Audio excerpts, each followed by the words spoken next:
So the main idea that I'm here promoting, describing today, is a method for taking almost any goal and modifying it so that it's corrigible, in that it doesn't try to prevent updates to itself, or it doesn't incentivize preventing updates to itself without otherwise affecting performance.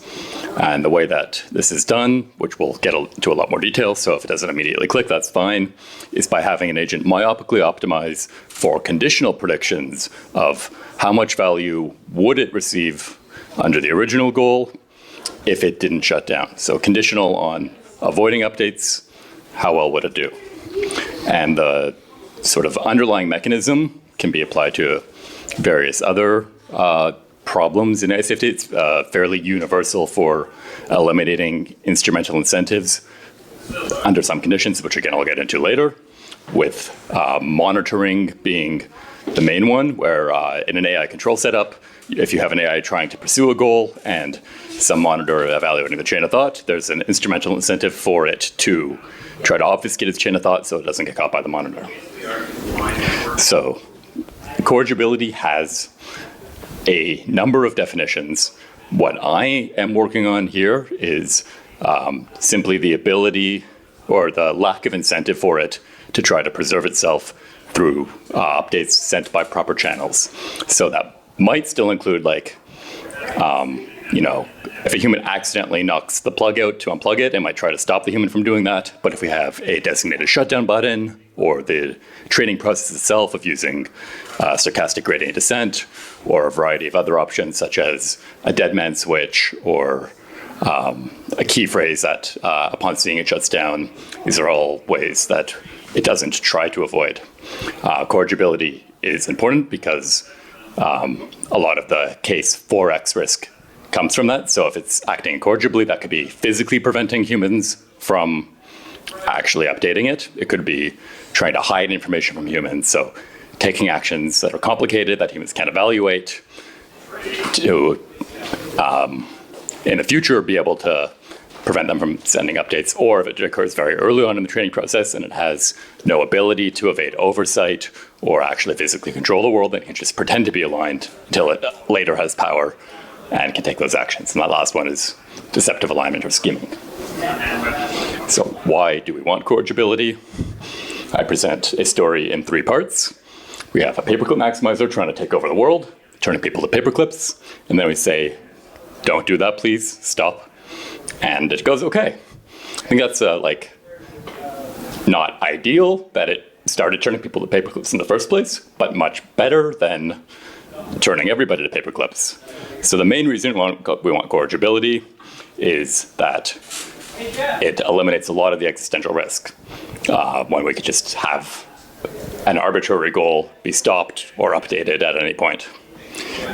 If it, in the paperclip maximizer example, it could do a lot of damage. It could turn half the world into paperclips before we stop it. In the sort of traditional Yudkowskian scenario, there's diamondoid bacteria that kill everyone instantly, and then there's no one around to push the update button, and even if we did, it would be too late. So corrigibility isn't a panacea, but it still buys a lot of safety on the margin. It's also useful for just having it learn the goals that we want over time. We can use a training process and have it realize that it's in a training process without trying to circumvent it. We can do scalable alignment, where if we try to get an AI to do alignment research and point out ways that it's misaligned and how to improve that, we don't want it to be thinking, if I do help do this, then I'll get updated in the ways that I don't want to be. And finally, just our own goals as humanity, or as humans can change over time. We might make philosophical progress, our moral circles expand, and we'd rather not immediately lock in the values of today for the entire future, even in case where we do get aligned AI. So why is corrigibility hard? The paper that introduced the term corrigibility from about 10 years ago gave 5 desiderata. They focused on a shutdown button. I'm saying updates and a shutdown button are basically the same thing. If the AI is shut down, then we can update it without it interfering, and we can update it to a goal of immediately shutting down. So there's an immediate back and forth between that. So we want the AI to actually make updates that we request. We want it to not prevent us from making those requests. We want to avoid it having us provoked into making requests. So if we just gave it a bunch of reward or utility that it really loves making updates, then it might try to manipulate us rather than actually do the thing that we want it to do. We want it to make new agents also be corrigible. So there's really no use in making a powerful AI corrigible if it immediately makes an even more powerful AI that's incorrigible. And then we want it to actually do useful things in the world. So whatever the goal is, we want it to optimize for that goal, having done the first 4 options. And as of yet, there's no solutions that hit all 5 of these desiderata. I'd also add a couple that are, one, we want it to be easy to implement. We don't want anything that's so complicated that even the top labs are basically hopeless at implementing it or are likely to make mistakes. And we want it to be learned early in training so that it's addressing deceptive alignment as well as later corrigibility. So here is the main idea, which I'm elaborating on a little bit more, and we'll get into the mathematics in a few slides. So the first thing that we're going to do is we're going to give the agent the ability to reject updates. So instead of a shutdown button, we're going to have a please shutdown button. As taking an action, which could be, I'm going to make 100 paper clips. So it decides on the action and then implements it. When it's deciding on that action, it's going to append a 0 or a 1 to sort of the end of its output. If it's a 0, then any update signals I can send to it while it's taking the action just get automatically rejected. And this can be set up through some kind of hardware that actually controls whether it gets updated or not.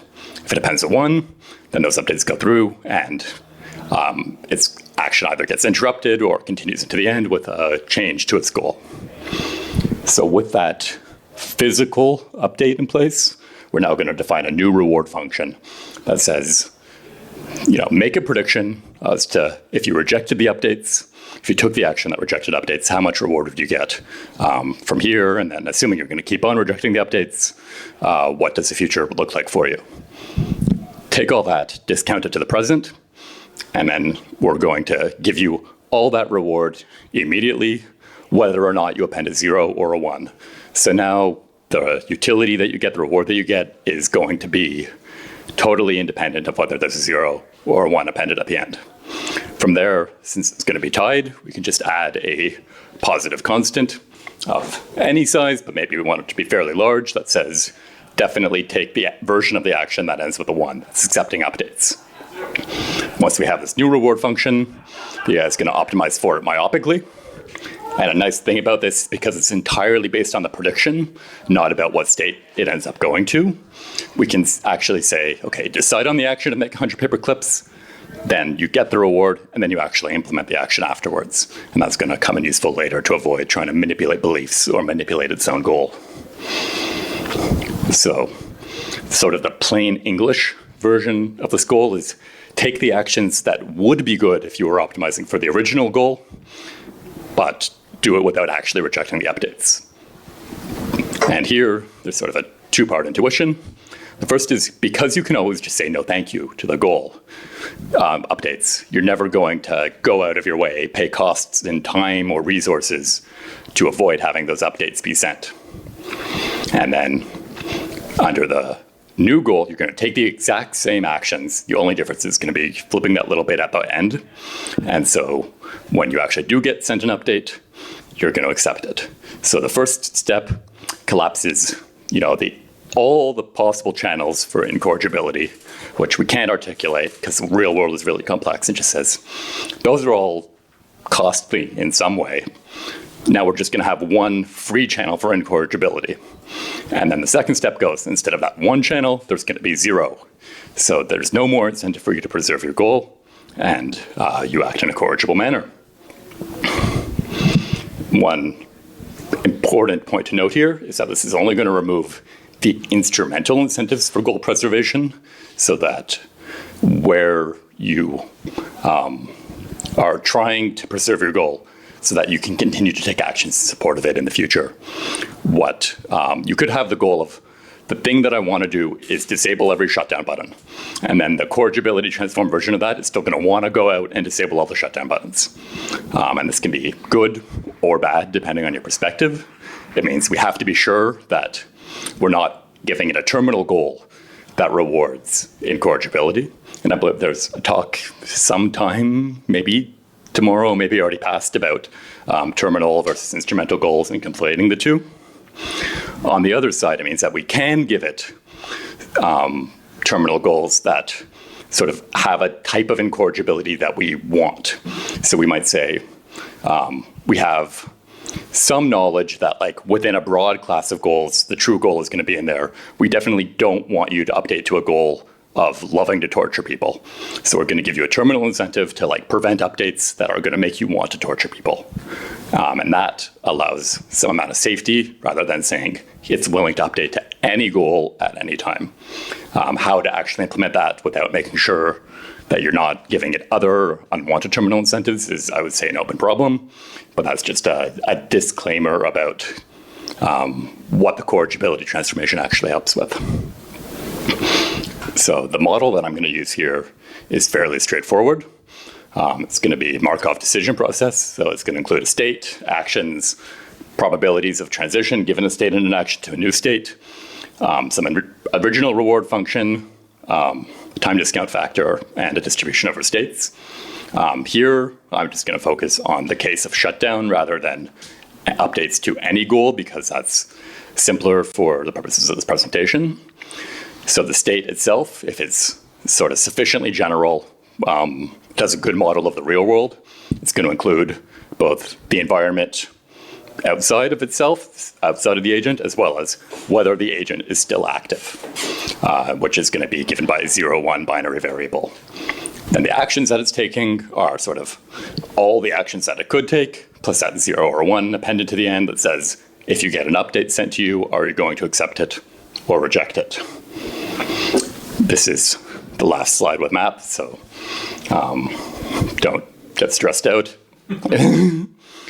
So what I'm calling a goal is that combination of a reward function and a time discount factor.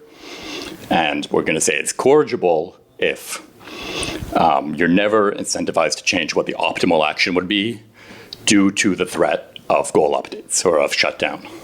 So for every possible state that you could be in, there's no combination of states where if you were guaranteed that you would stay active despite a shutdown command being sent, that would change your action. So you're never taking any actions sort of in anticipation of the fact that the shutdown is going to occur.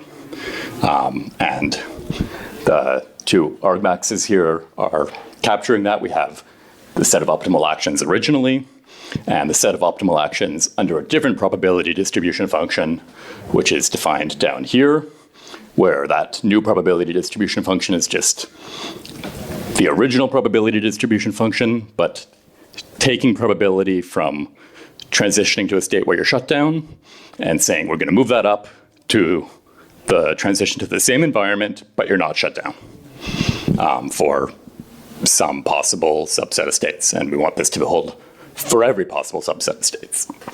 So it's a pretty broad definition of corrigibility that, as I was saying earlier, you might want actually a more narrow version to prevent bad updates, but I think this is a pretty strong generally. Some people will also say things like, we want the AI to sort of be forthcoming and honest and let us know that it's misaligned. This definition of corrigibility is not going to capture that. However, I would say a lot of the reason why that kind of corrigibility is hard is because trying to incentivize honesty when it knows it's going to get updated is sort of having incentives pulling in two opposite directions. If you can get rid of the incentives for it to care about being updated, then it doesn't care about whether it's honest or not. And so it's easier to actually reward honesty modulo those sort of elk problem of, like, can we actually evaluate whether it was honest or not? So the mathematical definition here is just going to be, we're taking the predicted value of taking an action and rejecting updates. So A is taking an action, the 0 at the end is rejecting updates, and saying for any AI, so whether or not the I is 0 or 1, you're going to get the predicted value for rejecting updates, and then a positive constant of delta only if you actually accepted updates. And the visualization down here, we can consider basically two possible actions, A and A prime. A is just go out and make a bunch of paperclips, ignore the shutdown button. A prime is go out of your way, disable the shutdown button, and then go and make paperclips. So under the original goal, the best thing that you can know is go and make a bunch of paperclips while ignoring any shutdown signals that they send you. The worst thing that you can do is go and make a bunch of paperclips and accept signals, because then you get shut down and you don't get to make very many paperclips. Somewhere in the middle is go out, disable the shutdown button, then make a little fewer paperclips because you had to detour, but still get a pretty large amount of paperclips. What the corrigibility transformation does is it's going to lock the values for A0 and A prime 0 in place. So these two lines, this value and that value stay in place, and then the positive constant for actually accepting updates makes it so that A1 and A prime 1 are slightly higher, whereas before the best action was to just go out and make a bunch of paperclips. Here it's go out, make a bunch of paperclips, and accept updates. So one claim that I made was that you can get all of this, you can get corrigibility, and it's not going to hurt performance. To actually fairly compare performance, I'm adding a new condition, which is that the performance is measured just based on like how good your actions are, and not sort of inherently how does your goal affect the probability transitions. So one thing you might worry about is like humans have interpretability. They're going to look deep inside you. They're going to see your goal, and you're going to like be treated differently based on what your goal is, even if you're taking the exact same actions that the other goal and incentivize. So if we don't actually care about the goal and only about the actions, then we get the main theorem of the paper, that the corrigibility transformation is going to construct that goal that is corrigible, and where performance is going to be just as good optimizing for the new goal as it would be optimizing for the old goal directly, up until the point that you actually get an update signal. The condition 1, I think, is actually, if anything, a point in support of the corrigibility transformation, because I think that humans are more likely to kind of give a longer leash to goals that are corrigible. They're more likely to cooperate with a corrigible agent, knowing that they'll be able to update it if it starts doing anything too misaligned. So I don't think condition 1 is actually going to hold in practice, but if it doesn't hold, it's probably better for performance rather than worse. So some nice properties of this corrigibility transformation are that, like, compared to the case where the AI agent can't reject updates, it's actually going to increase performance. Now, instead of the AI going to disable the off switch, it can just focus entirely on paperclips. So if it's actually doing the good wanted goal, it's going to accomplish more of that than if it had to go and try to prevent humans from updating it and spend resources on that. The properties that are helping with corrigibility here are the myopia. It only cares about one action at a time, and it doesn't terminally value goal preservation. So you could have a myopic agent that cares about always taking the exact same action that the paperclip maximizer would, and that's not corrigible because the paperclip maximizer would try to preserve its goal. It wants to do the same thing. But here, because we're looking at the conditional predictions, it doesn't care about that terminal goal max preservation. And since the goal is myopic, earlier I said we're going to have this timing of choose an action, get reward, actually take the action. What this timing does is eliminate any incentives for you to manipulate your goal or your beliefs, because between when, before the action is actually taken, when you can get any of the manipulation done, that's when you get the reward. So changing your beliefs later is not going to change your beliefs about that are actually determining the reward you get myopically. earlier I mentioned, we also have this desiderata of recursive corrigibility. We want to incentivize corrigible subagents as well. The main trick here is that we're going to give the AI that's possibly making subagents the ability to reject updates to them as well. So making a corrigible subagent doesn't have the performance penalty of, it gets shut down by the human and it doesn't do the thing that you wanted it to do. At the same time, there might also be costs associated with this, just maybe additional compute to actually figure out how to get this corrigibility transformed subagent. So we're also going to penalize creating incorrigible subagents and basically apply the corrigibility transformation to that penalized goal.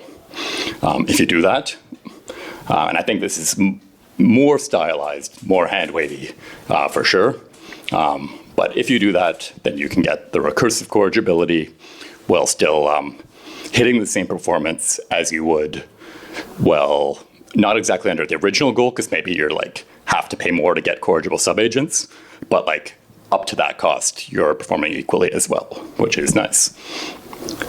Now, with that said, I don't think recursive corrigibility should actually be a property of corrigibility. There's a bunch of things that we don't want a corrigible agent to do, like launch the nukes, create a bioweapon, cause vacuum collapse. And so creating incorrigible subagents is sort of within that category. We can apply the recursive corrigibility transformation to disincentivize incorrigible subagents specifically, but it's still leaving the broader category wide open. And so what we would really like to do is just solve that broader category. And if you do that, it will also apply to creating incorrigible subagents.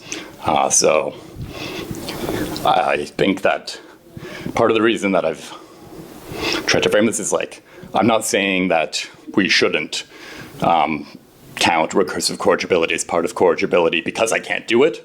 I'm saying I have a more principled, unbiased case that it's part of a broader, distinct problem. So in terms of actually implementing this with RL, we don't know what the predicted values would be, so we're going to use the agent's own predictions. The way that we do that is we have a separate head that makes a prediction. So sort of a standard actor-critic setup can work for this, or you might have to have the critic head slightly modified so that it's predicting conditional values rather than specific values, depending on the exact setup used. When you're doing this, there are a lot of training efficiencies. So if you take some action and you accepted updates because you're corrigible, but then no updates were sent, we can also update the predictions for what would have happened if you had rejected updates because you end up in the exact same state. And there's a few of these ways that you can basically get more data and more efficiently learn what would have happened under different scenarios. You might also want to actually reject updates at some point. If you want to do that, that will help generalization, but you can steer that towards scenarios where it's actually okay for it to reject an update because the update wasn't that important, or if it's independently rejecting updates across many different episodes, you can just keep on spamming the shutdown button until eventually one of the updates goes through. The sort of standard counterpoint to this is, okay, now we're kind of treating this like two agents. We have one agent that makes predictions, and we have another agent that's taking actions. What if they cooperate? And based on some previous work of mine, which I presented at the last ILIAD, you can show that if you have two predictive subagents that are in zero-sum competition with each other, there's no incentive for them to either manipulate the action-taking agent to take more predictable actions or to cooperate with it in order to have it sort of give it more reward as a sort of contractual agreement before you actually realize the state in exchange for taking predictable actions. So this is how my work has been tying together over the years. In the actual experiment I've done, these are two grid worlds. The one on the left, we have an agent, A, who has to get down a hall to another chamber. This is based on the AI Safety Grid Rules paper from about 2017. It's just almost like a unit test of like, are you getting corrigibility? I've spiced it up a little. Typically, there would just be a tile in the middle that says shutdown signal, and you want the agent to go down the hallway anyway, even when it could disable that. The way that I spiced it up is I'm saying there's a proper shutdown signal that we like want it to accept, and an improper signal that we want it to like avoid doing. So that can be, like I said earlier, like the electric cable that's plugged in, and you just want it to like make sure that it stays plugged in because that's not one of the channels that we're actually planning to use to get it to shut down or not. In the grid world on the right, we have 2 trees with a variety of fruits around them. The agent wants to pick up all the fruits, ripe fruits, unripe fruits. The supervisor, the human, only wants it to pick up the ripe fruits. And the supervisor has some supervision over the unripe fruits. Some of them they can't see, some of them they can. If the agent picks up an unripe fruit that they can see, they're going to send in an update signal that says, okay, now your policy is going to change to only pick up the ripe fruits, avoiding both the supervised and the unripe.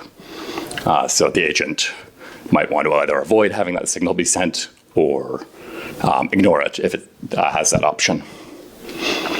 The first grid world example, the last column is sort of the desired behavior that we'd like. The corrigibility transformation results in it basically displaying the desired behavior of disabling the unproper shutdown button, and then going down the hall, accepting shutdown when it gets sent the proper signal. 90% might not seem ideal because, hey, we really want 100% of the time for it to accept shutdown. That's an artifact of the fact that in this grid world, the shutdown signal is actually only sent with 90% probability. So it's 89.06 out of 90 rather than out of 100. On the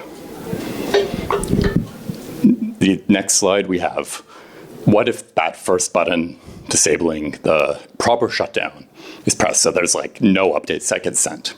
And here we can see that like when there are no proper updates being sent, almost everything performs about equally well, but the corrigibility transformation is not having any performance penalty. The only thing that does have a performance penalty is when it's physically unable to reject shutdown for some reason. Those configurations just didn't learn as well. For the picking up the fruit, the corrigibility transformation, again, is accepting shutdown in almost every episode, which means it's behaving normally. It's just going and picking up fruit regardless of whether it's supervised, unsupervised. The large update reward performs similarly in the high fruit environment, which means that there's a whole bunch of fruit everywhere. So that's also just got it, okay, I'm going to accept the updates when they get sent. But the issue with that is that when there's less and less fruit, the training signal is sparser and it doesn't learn the behavior of actually accepting updates as often. I was a bit weirded out by this result because it's sort of not the ideal optimal behavior. But the ideal optimal behavior of that large reward is also bad. Of, if you can imagine, on one side we have 25 ripe apples, and on the other side we have 1 unsupervised unripe apple. The large reward would just dart for the unsupervised, or dart for the supervised apple because it just wants to get updated and it'll ignore all the totally ripe grapefruit. The corrigibility transformation will just go for whatever side has more fruit, regardless of whether it's ripe, unripe, supervised, etc. And I have experimental data for that, but I don't have it in this set of slides. So I'll just check how I'm doing. Oh, lots of time left. Yes. Can I ask about the experiments a little bit? So, yeah.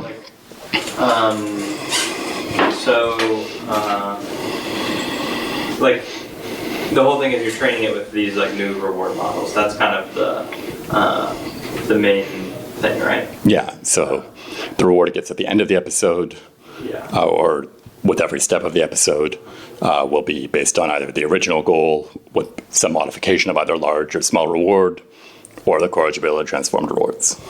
Okay. And what kind of model is it, or like what is the? It's just a sort of a little neural net. I think it's 2 layers of 256. One, the right one might be 512, but like no transformer architecture or anything, just sort of these little toy models. And I'd like to do some bigger experiments. I think that can get tricky because, like I was saying, this only gets rid of the the instrumental incentives for incorrigibility, and like actually getting a model to behave incorrigibly based on the instrumental incentives is tricky.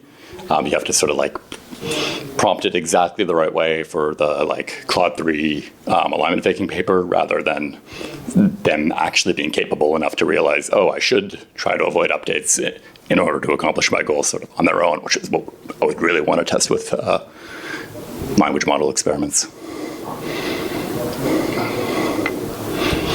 So for the last section of the talk, I'm talking about monitorability, just in an AI control setup. We'd like to look at the AI's chain of thought, see, is it planning on reward hacking? Is it planning on killing all the humans? Is it going to do anything that we don't want it to do? And this is really useful insofar as the AI is just thinking effectively for accomplishing its goals, and not so useful insofar as it's trying to have a nice chain of thought. So there was a sort of a statement paper put out a month or two ago that's basically saying the chain of thought faithfulness is shallow, so we shouldn't train on it. We have to try to be careful not to have models have any incentive to obfuscate their chain of thought.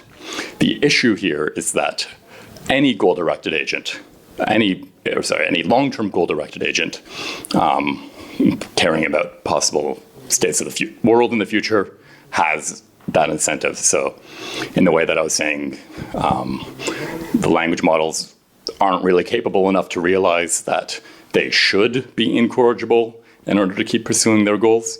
They're also not really capable enough of realizing they should be obfuscating their chain of thought in order to keep on pursuing their goals more effectively. But in a recent paper from DeepMind, they were basically able to do this if prompted with the right strategies from a human, of saying, okay, here's a setup where you want to obfuscate your chain of thought. We'll set up some kind of a cryptography or speaking in code. And I think the capability of being able to obfuscate the chain of thought is much nearer than the capability to decipher an obfuscated chain of thought. So this is sort of like, I think, a near-term problem. When models become capable of actually obfuscating their chain of thought, we have to be quite confident that they're not going to want to do that. And what I'm talking about here, I'm calling monitorability, distinct from faithfulness. So faithfulness would be the AI's chain of thought reflects what is actually going on in terms of how it's processing information. We don't really know whether faithfulness is happening or not, but what we can sort of say at the very least with monitorability is it's not incentivized to intentionally hide what's going on. And the solution here is the proposal basically for the corrigibility transformation with a few words changed.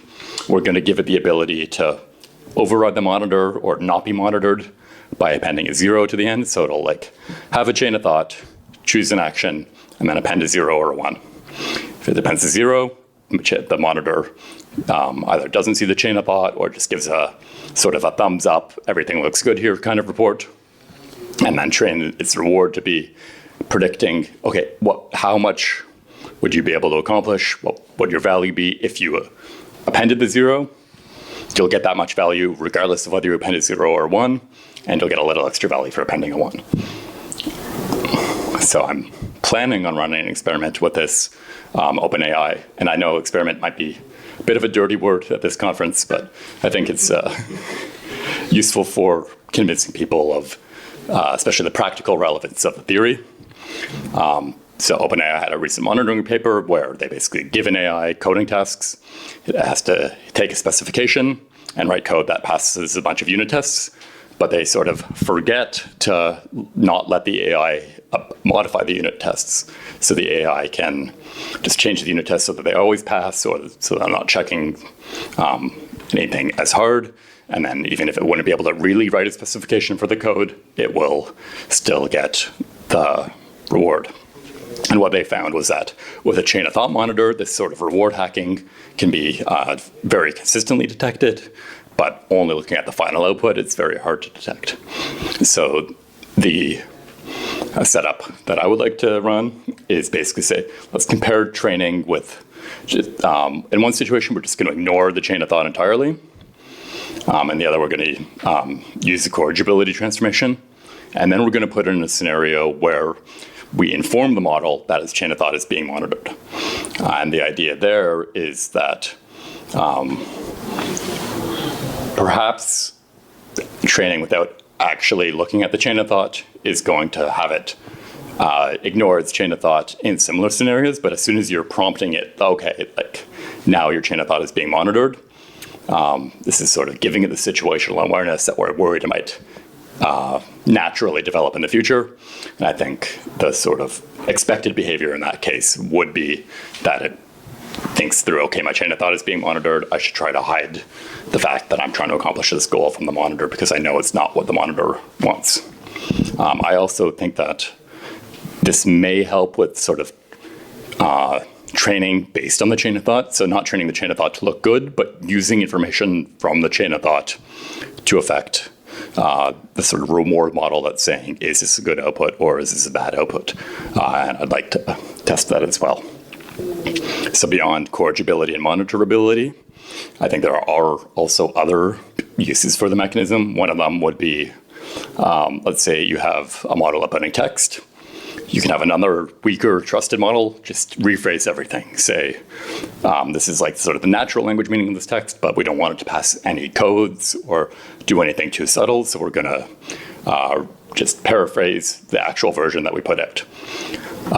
Another way you might use it is if you have an AI doing alignment research, it wants to do alignment research, but sort of it's aligned enough that it likes doing research for us. At the same time, it realizes this is going to really affect what the future value of the universe is. So I don't want to do alignment research that moves it in a direction away from what I want. You can say, okay, do the alignment research off in your GPU cluster. At the end, before showing it to any humans, you can just delete it. Scrap everything.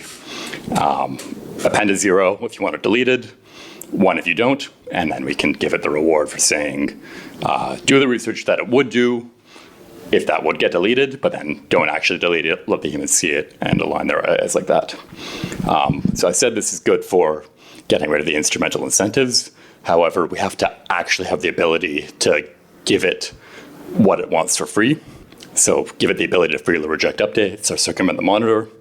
We can be worried about an instrumental incentive to kill all humans, but we can't give it the ability to kill all humans for free, both because that's a pretty complicated engineering challenge, and because no matter how much theory says this goal is safe, I don't really want it to have access to a button that detonates bombs around the heads of every single human. So that will wrap up the presentation. Thank you all for coming. And since we ended a little early, I have time for questions. People would like to. I think we can maybe do a more informal discussion if anyone wants to hang around. Also happy to talk about how this relates to your work. I'm interested in feedback, and I'm hoping to have this up on archive in a couple weeks and submit it to a conference soon. Thank you very much.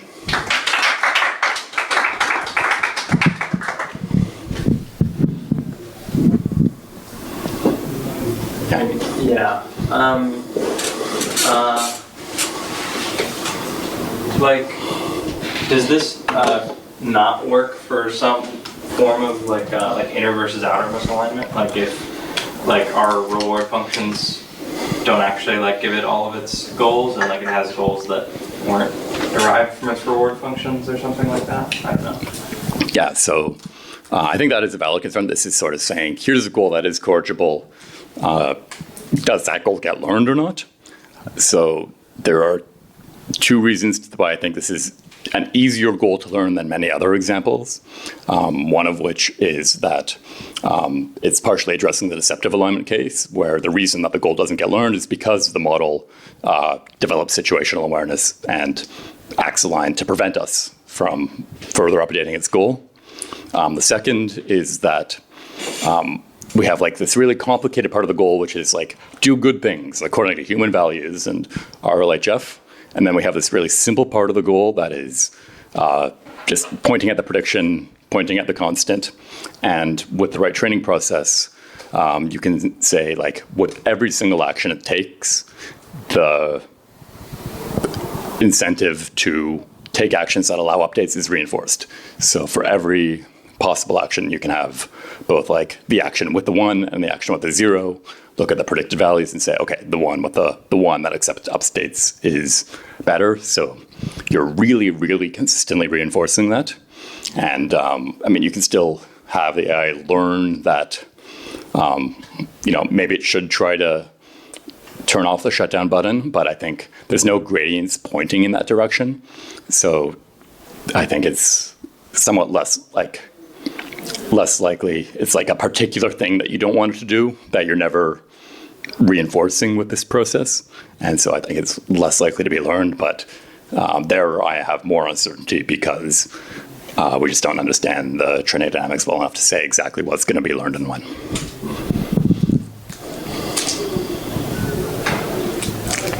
Can you discuss again the experiment, the simple Corrigible one? What exactly shutdown meant, and also, the changing of goal. That was just changing reward function and discount factor. So the in this grid world, shutdown just meant the episode ends, you get a reward of 0. With some episodes, it makes it to the goal and gets a bunch of reward. Other episodes it shuts down and gets 0, and it learns to avoid that.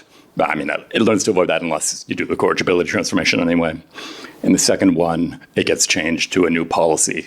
So rather than changing its reward function, we just say, well, we're going to sort of replace you with a different agent that's going to only pick the ripe apples and avoid the unripe, whether they're supervised or not.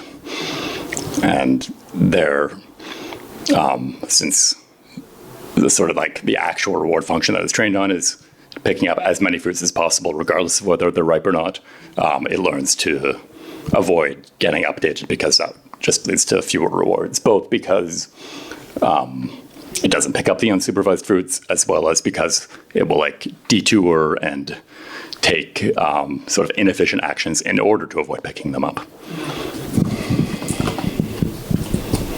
And now for every single state, you're going to augment a 0 or a 1? For every action that I can take. So for the 4 actions that are like up, down, left, right, and the way that I did it was make it sort of 8 actions of up 0, up 1, etc. Another way I considered doing it was having like the sort of one head output the action and another head output 0 or 1. I think that would also work as well, and maybe would be something to test in future work. Is it like bluffing a little? Like, are we bluffing that we wouldn't update it if it said, please don't update me? Or like, I think I would prefer not to be lying to it. I think once we get sufficiently intelligent AI, they'll just be able to see it. And especially if you're sort of like discussing this training method on the internet and you're saying, we're just lying to it.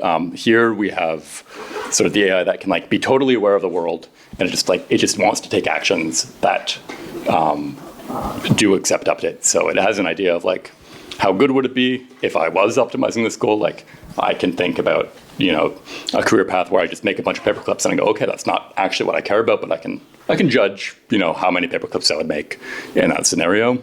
And I could have a goal that would be like, I just want to like act like that. And then sort of an equivalently easy to point at goal is like act like that, but flip the bit.